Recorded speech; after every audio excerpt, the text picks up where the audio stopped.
Yo everybody, Kyle here. It's Sunday, and basically I've been editing all day. I did that crazy Tesla autopilot versus enhanced autopilot versus full self-driving comparison, and that was a beast to edit. So that's basically what I did all day. I also worked on a couple other editing projects, and I am just gonna do a quick thing here in just a sec, but man, I'm back on the EOS R. This thing, underrated camera. I still really like it. The main reason I'm using it is I left the C70 with Gilbert. He wanted to try some things out with the preamps. The C70 is still a better camera. It's an all-in-one package. I set up the Atomos Ninja 5 today, so I would actually have 10-bit. I was like, oh, maybe I'll just record in 8-bit, but I was like, man, I'll miss having 10-bit. So I have 10-bit color, 422 Luma, but yeah, this is just a nice camera. I got the 10 to 18 because I also left the 16 to 35 with Gilbert as well. But as a trade, Gilbert let me borrow a camera that I'm very late to the party on. It's been out for a while, but it is the GoPro HERO9. He's got it in the giant and don't lose me case. If it's in the water, it'll float to the top, I think. But yeah, I've had a GoPro since the GoPro HERO9 Black. It wasn't even like the 3, what do they call it, like the 3 Plus or something Black. They like did a really quick half generation upgrade right after I got it. But I have it right here. And I realized about a month or two ago, however long ago Gilbert and I went down to Los Angeles to pick up his typewriters. I realized this was dead. It was not turning on with any of the batteries that I had. And Gilbert had the GoPro HERO9, and he let me borrow his HERO7 Black. Where did I put that? It is...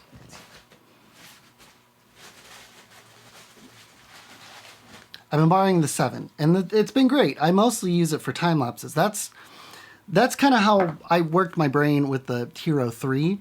It didn't have 4K. It had like 1080, or it actually had like 4:3 1440p. But in stills, it was 4K. So I would do time lapses of stills, and then I would throw it in compressor and make a ProRes video file out of it that was a 4K video. And that was fine. I was just like, this is my time lapse on the car camera. I always had it on this Rig Wheels crazy 6 magnet piece here, and then just the tripod adapter. This was like my go-to. If I was driving somewhere, slap the GoPro on top of the car and go. And hit picture time lapse. It was great. So the 7 was kind of a big jump for me. It's got a touch screen on the back. This doesn't have anything on the back. It has a space for a battery. It did have this like little extender port. I could pop something on and have a little crappy screen, but it wasn't even touch screen. You had to like navigate this button, like next thing, next thing, next thing. And then the record button was yes, next thing, next thing, next thing, yes. There was Wi-Fi and a remote. I promptly lost the remote after getting the camera.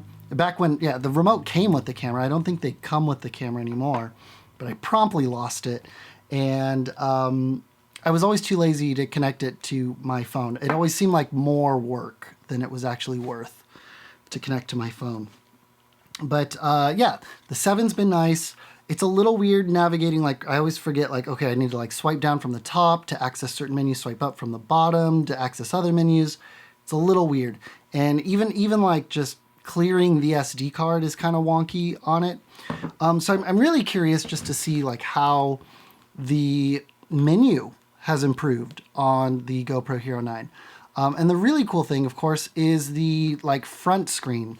Now, even through the 7 and I think the 8, all the way back from the like 2 or 3, there was a black and white LCD screen on there just to let you know what setting you're in. Are you in video? Are you in picture? Are you in picture time lapse? Are you in video time lapse? Now there's a video time lapse option. Are you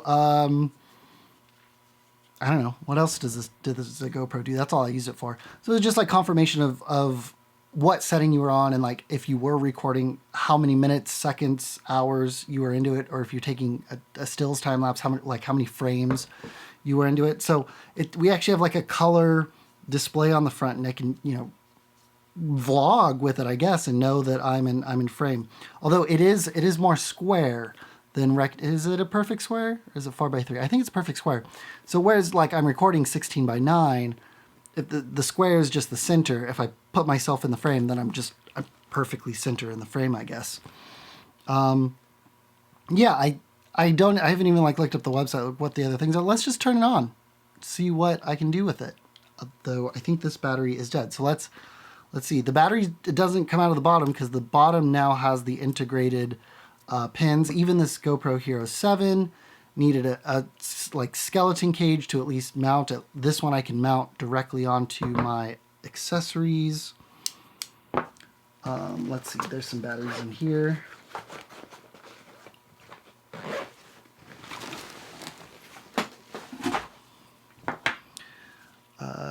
It looks like it comes out the side. Oh, there wasn't even a battery in here. There was actually, so this is pretty heavy, even without a battery in it. Kind of interesting. And then also there's just this one door. I can take out the battery. That's also where this SD card goes. And there's also USB-C in there all together in one door. Because, you know, the old GoPro, the battery would come out, and then there was a little, another piece I missed. I would lose the little door for the battery, lost it immediately. The little door for the HDMI USB-B mini and micro SD card slot, a little pop-off door, lost it very quickly. So, you know, it's nice the door is integrated there. The 7, though, it had 2 doors, I believe. I believe it has a door for the battery and then one for the ports and stuff. Yeah, so on the bottom, there's the port for the battery and the micro SD card. And on the side, another door for the USB-C and micro HDMI. I believe this one doesn't have micro HDMI. It's just that one port, or there's a little door here too. This door, sometimes, you know, I have this on top of the car and I want it to last, you know, 5 hours of a drive. So you have to remove the door on the 7 to leave the USB-C open. Oh, hello. Sorry, I didn't mean to turn you on. Oh, hello. We're recording. Goodbye. Go to sleep. Maybe? Yes. Turn off? So that's the other kind of tricky thing with these GoPros. It's like, what were all the buttons again? I believe the side button is to turn it up. There it goes. It's off. Okay. Yeah, so, you know, I sometimes want to leave the USB-C plugged in all the time. So you have to, like, carefully remove the door without breaking it. Because it's just like a little claw on a pole. That was probably, someone found that offensive, I'm sure. I'm curious, what is this little door? Is this just a vent or something? I don't know. Does this open? I probably should read the manual. Yeah, that doesn't want to come off with my nail, at least. All right. Well, I'm going to leave that on. Yeah. So let's take a quick look at the menu here. Now that I have a battery on it. Repairing your file. Oh, the last thing that was being recorded on here, the battery died. So there was something being recorded. I will probably wipe this because this is Gilbert's card in here. Oh yeah. So here's my hand. Right there. And no, I don't have the video on the front, and that's on the touchscreen, just the back. All right, so what are all my options here? Swipe to unlock. All right, tap to unlock. Very weird. I mean, I guess accidental presses happen, but I don't feel like I do them that often. I don't want it to talk to me. We can turn down the. Can I turn down the volume of the beeps? No. Yeah, I'm gonna just turn them off for now. Quick capture. Okay, quick capture is on. So if the GoPro's off, there's a battery in it, I can just push the red button and it'll just turn on and start recording. Oh no, things are happening so quickly. Grab the GoPro, hit record, let's go. You know, is what I imagine. Front screen options. Front screen off. Status only. Actual screen. And full screen. Okay, so all right. So I do have the front little camera there. You can see it moving. But I can put it full screen. And now puts a 16:9 version of it in there. And that's cool. I can see everything. But yeah, I mean, full screen, if I just remember to put myself in the middle, I will be, you know, in the middle. So I'm going to leave it on that. But I'm probably going to burn through the battery faster since it's sending video signal to the back screen and the front screen. And it seems like the front screen is a little more delayed than the back screen is. So there's like some sort of processing happening here. Orientation locked, orientation all. Okay, so there's an orientation button. If I had it vertical, you know, I could do my Instagram stories with the GoPro. Max lens mode enabled. I don't know what that was. Mounted. Okay, so there's different options here. Mounted, standard,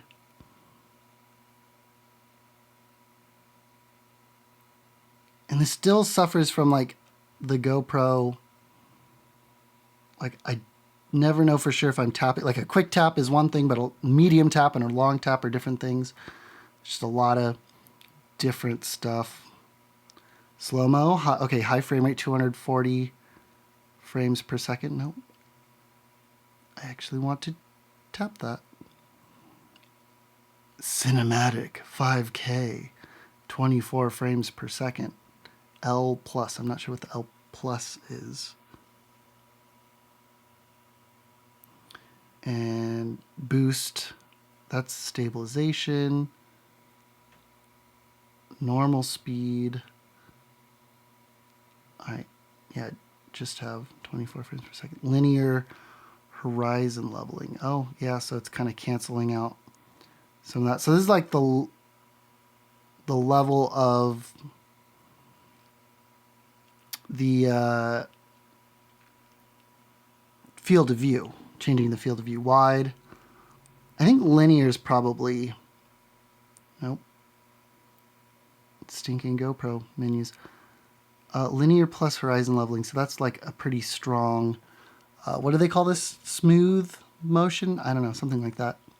Linear seems cool though. Like, you know, at least kind of take some of the fisheye out. Now it's doing that. There is fisheye in this lens. And linear is, you know... kind of cleaning that up. And it says it's giving this like a 19 millimeter equivalent, full frame equivalent, I guess. I don't know. Activity, 2.7K. Oh, it's telling me I should update the time. What's today? The 28th? It's a day ahead somehow. And what time is it? All right, got the time updated. I don't know why it didn't just ask me to do that right up front, but I feel like this is still wider than 19 millimeters. I don't know, maybe. Oh wait, no, I'm on super view. This is a 16 millimeter equivalent. Yeah, that feels more like it. 60 frames per second. What is this rolling eye? What's that rolling eye icon? No, come on, I want to touch it. Hindsight on. I'm gonna have to look up what hindsight is. And I'm still having trouble hitting the button. These GoPro touchscreens are so frustrating. It's the same on the 7. So that's why I just like leave it in time lapse like all the time. So yeah, I think if I want to do a different mode, yeah, time lapse. And then time lapse, night time lapse, time warp. 2 minutes, that's much too long. I want to take a photo and I can switch to video, and that essentially is going to take that time lapse and make it a video already, which honestly is fine by me. But yeah, the interval, half a second. I'm like especially while driving, I'm like a 3 to 5 second person. Looks like this just has 2 and 5 for the intervals now. That seems fine for me. Scheduled capture, that's kind of nice. Like, hey, I'm gonna go mount you to something, and then at it's by time, but 10 p.m. I thought it was maybe like an offset, like start this in 10 minutes, but no, I just want to have it start when I press the red button. That's nice. That's my time lapse settings. I can also change my, oh, come on. I can zoom in. I can change wide to linear to narrow. Maybe wide to linear. Yeah, linear's nice. You get the straight lines. And, I could fix it in the computer, but it basically ended up being the same thing. So, yeah, time lapse, 4K, every 2 seconds with a linear field of view. This is probably what I would do to throw this thing on the car and go driving. I haven't really gone swimming or anything. It's not quite warm enough. It's still just springtime. It will get warm enough eventually. The screen has already locked itself. So I gotta swipe down and tap. So weird. Video, photo mode, time-lapse mode. I want other menus though. Oh, here's the playback. But I want the menu. It's marker. I want the menu because one of the things Gilbert asked me to do, he said he's never done.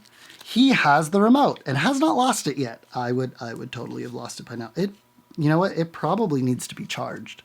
But he asked me if I would pair the remote to the GoPro. All right, so I've got my USB-C cable. Let's plug this remote in. Again, I'm not really sure how to pair this. I should probably look at the manual, but I'm gonna just try to brute force my way in here. So I need to re-unlock it again. It's a very aggressive locking amount, but where is the menu? Maybe I hit the mode button.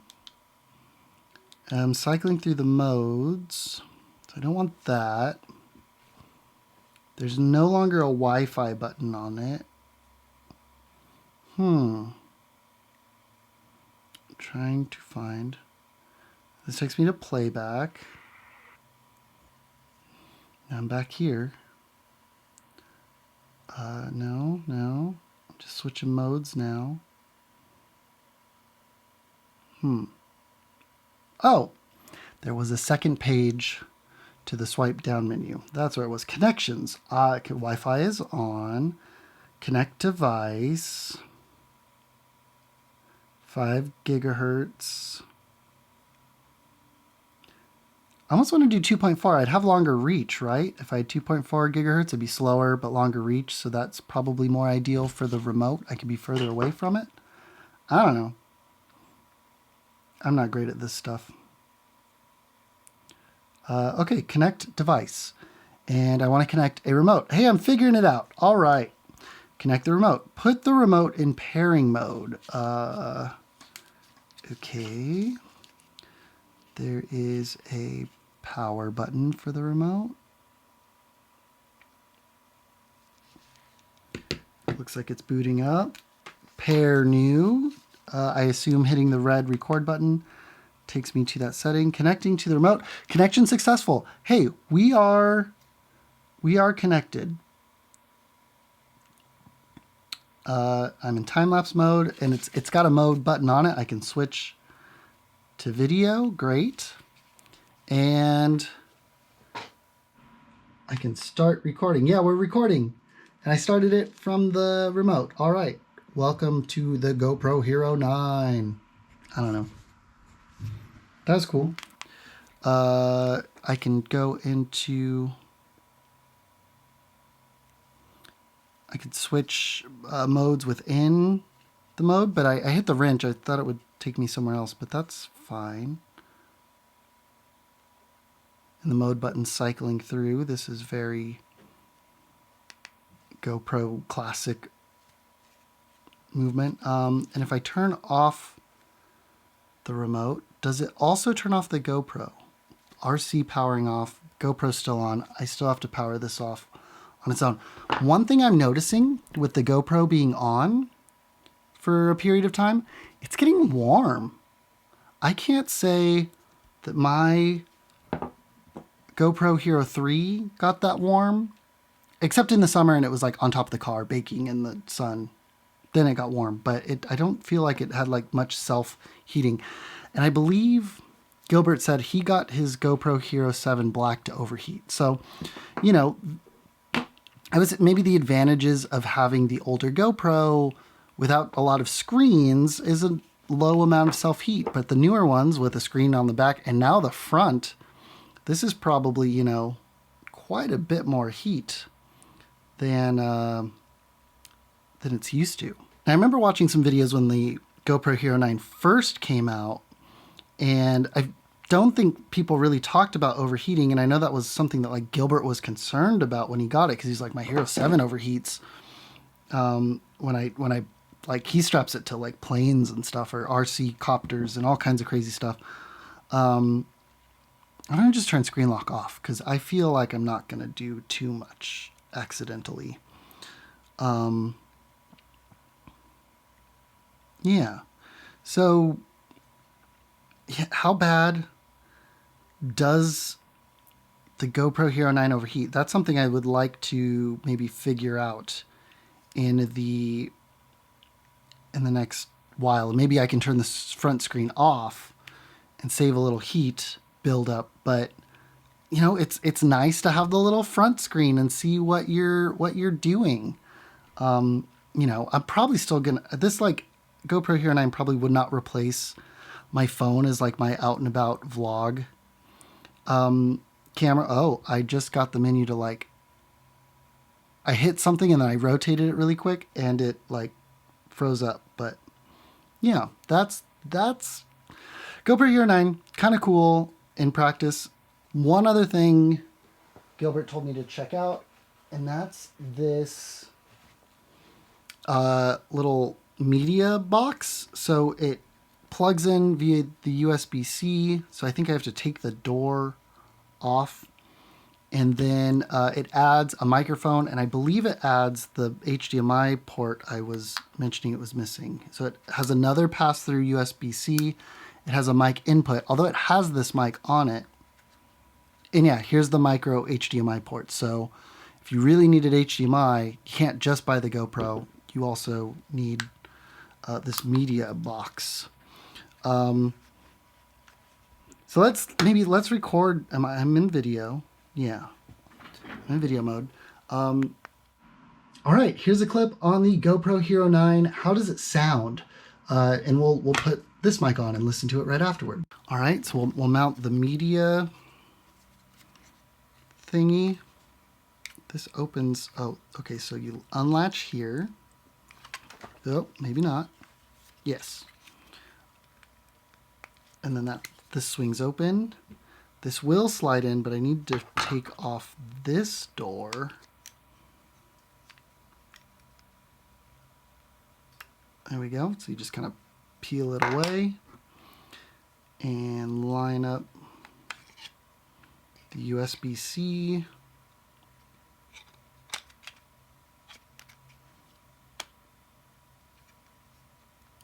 Maybe I need to reboot the GoPro. I'm not sure. Oh, nope, it says connecting.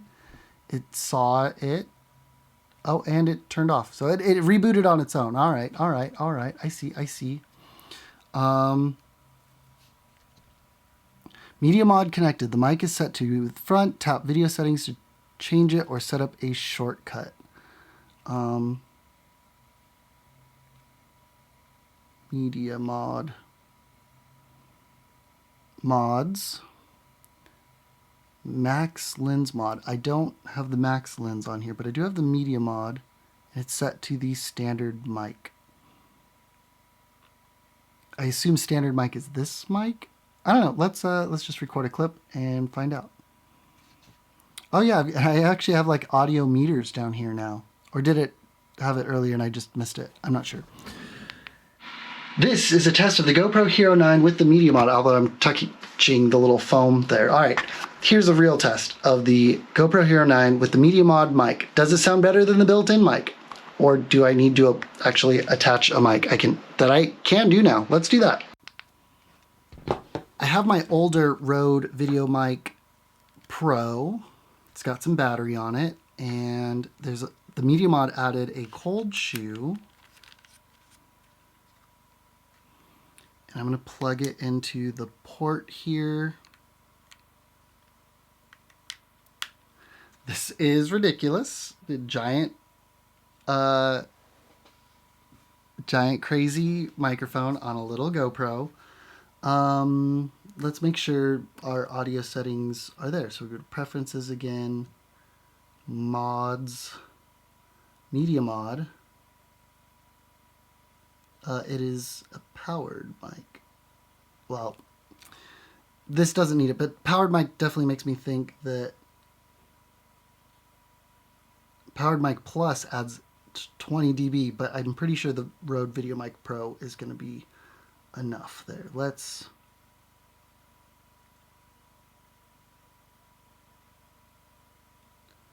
jump back in. All right.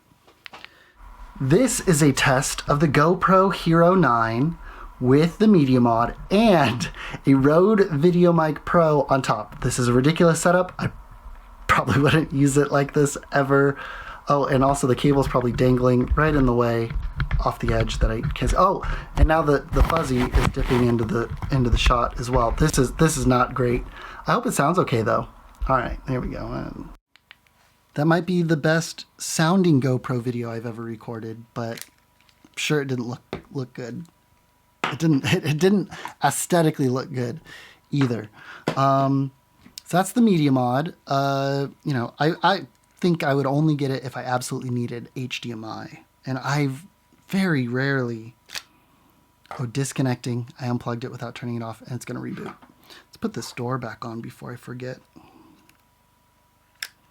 Yeah, I don't think I would get the Media Mod. And like GoPro is very warm now.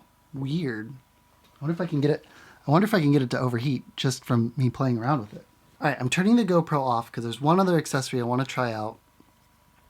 And that's the big honkin' Max Lens.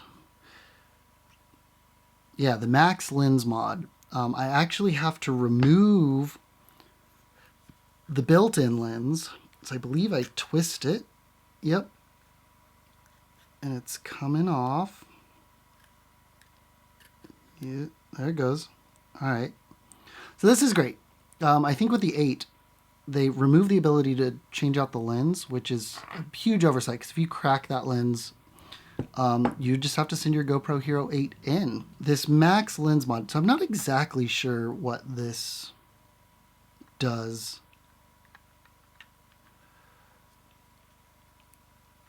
And then I think I twist it, and it should lock in.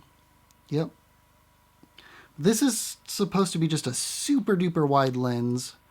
And I believe there's a mode. Oh yeah, with it on and not telling it that it's on. It's vignetting like when I put my 8mm fisheye lens on this camera. Yeah, so super duper crazy.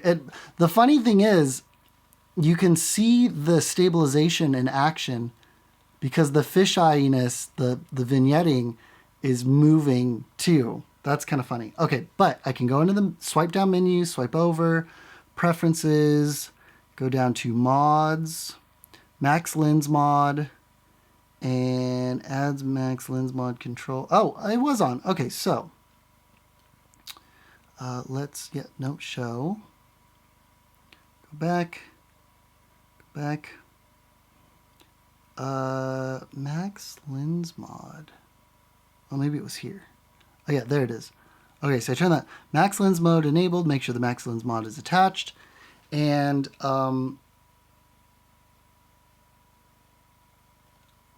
I believe this thing should like always... Okay, horizon level is on. So I believe if I start recording with this crazy big lens, I should always be the right way, even if I rotate the camera, I think. Like its accelerometer always knows which way is down. So although I'm spinning the GoPro around, I'm always right side up. And it's tracking me pretty well no matter where I am. But the trade-off, I believe, at the expense of this only being 2.7K. So I lose the 4K and the 5K options. I do still get to have it be 60 frames per second. What other frame rates are available? 60, 30, and 24. So it maxes out at 60 frames per second here. I can also do 2.7K, but at a 4:3 using the full height of the sensor. That's nice, I guess. Yeah, horizon lock on. Very interesting stuff. So with horizon lock off, I'm still, oh wait, but it switched me to 1080-30. 2.7K, 60 frames per second. That's what I want.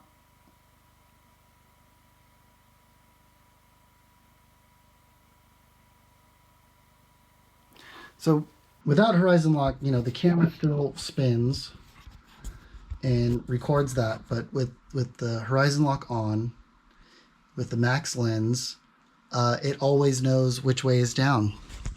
And I have to stop the clip and turn that setting on. I will always be facing the right way because of the accelerometer, I guess. You know, the same things that are in our phones, that kind of, you know, let us shake to undo and know which way we're facing. Interesting stuff.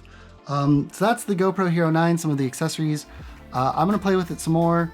I'm kind of excited. I think this max lens might be pretty cool. That's it for today. I'll see you tomorrow. Peace.